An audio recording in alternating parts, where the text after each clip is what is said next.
বাংলাদেশের ক্রিকেটে ব্যাটারদের ব্যর্থতার গল্প পুরনো। টেস্ট থেকে টি-20 প্রায় প্রতিটা ফরম্যাটেই একই চিত্রের পুনরাবৃত্তি দেখা যায়। ম্যাচে টপ অর্ডার থেকে মিডল ব্যাটাররা যেন দায়িত্ব নিতে ভুলে যাচ্ছে দিনকে দিন।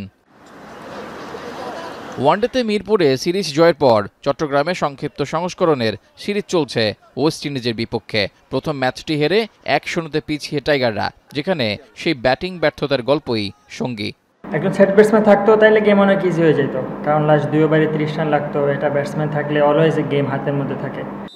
মিডল অর্ডারদের এমন ব্যর্থতা ধারাবাহিক। তাদের পাশাপাশি টপ অর্ডারের একই হাল। বিশেষ করে ভালো শুরুর পর ইনিংস বড় করতে না পারার আক্ষেপ পুড়িয়েছে তানজিম হাসান সাকিবকে।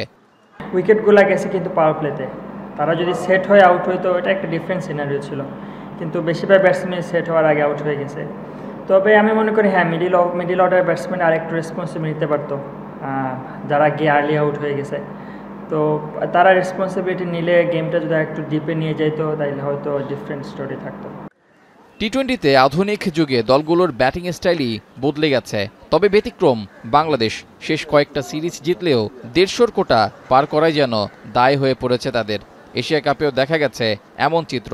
গ্রুপ পর্বে শ্রীলঙ্কার বিপক্ষে 139, ভারতের বিপক্ষে 127 রানেই থেমে গেছে বাংলাদেশের ইনিংস। ফাইনালে যাওয়ার লড়াইয়ে পাকিস্তানের বিপক্ষে 135 রান করতে না পারার আক্ষেপ তো আছেই।